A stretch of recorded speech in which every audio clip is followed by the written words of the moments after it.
बिस्मिल्लाहिर्रहमानिर्रहीम। अस्सलाम वालेकुम दोस्तों, अज असी गल करांगे डॉक्टर जोसेफ की किताब बड़ी सोच बड़ी कामयाबी दे सबक नंबर 7 अपने माहौल को बेहतर बनाएं और दर्जा अव्वल में जाएं। मेरे दोस्तों, साडा जिहड़ा ज़हन है वो एक मशीन है। साडा ज़हन नफ्स है। साडा ज़हन सलाहियतां तो भरिया होया है। साडा जिवें साडे जिसम नूं विटामिन दी खुराक दी ताकत दी ज़रूरत हुंदी है, बीमारियां दे खिलाफ लड़न लई मुजाहमत करन लई ताकत चाहिदी हुंदी है, बिल्कुल इस तरह साडे जिसम नूं खुराक चाहिदी हुंदी है ताकि वह फूले ते फले। इस तरह ज़हन जिहड़ा साडा उन्होंने भी माहौल अच्छा चाहिए, खुराक अच्छी चाहिए है ताकि उनकी नशनुमा अच्छी होए।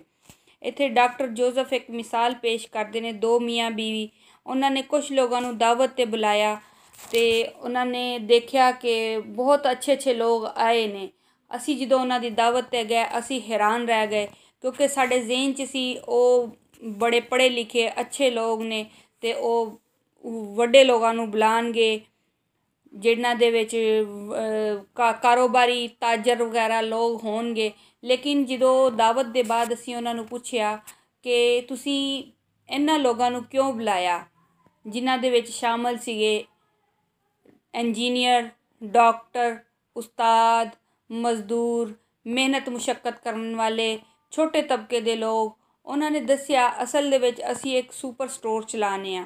असी मुख्तलिफ लोगों के तजर्बियां तो कुछ हासिल करना चाहते सी कि इन्हां दा माहौल किवें दा है, ये की सोचते हैं दूसरों के बारे च। असी इन्हां दे तजर्बियां तो हासिल करना चाहते सी और असी इन्हां दे तजर्बियां तो बहुत कुछ हासिल भी किया है।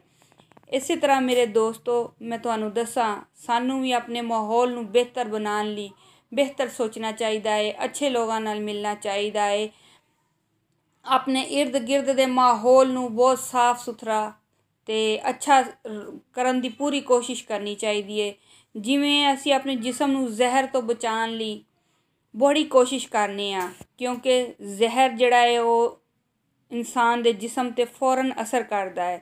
असी रेस्टोरेंट जाने आ, असी होटल जाने आ, असी किते सैरो तफरी ते जाने आ, असी कोशिश करने आ कि कोई जहरीली चीज़ जिहड़ी है साडे जिसम नाल टच ना होवे, असी उन्हूं हत्थ ना लाइए या किसी चीज़ दे विच शामिल हो के असी उन्हूं खा ना जाइए। बिल्कुल दोस्तों, इस तरह ज़हन भी साडा मुतासिर हुंदा है किंदे तो, यही जहर तो, एक खतरनाक जहर है जिहड़ा कि असी एक दूजे के खिलाफ सोचते समझते हुंदे भी एक दूजे के ज़हन दे विच, एक दूजे के माहौल दे विच शामिल कर दिंदे आ। लेकिन मेरे दोस्तों, ये साडी एहसासे कमतरी है।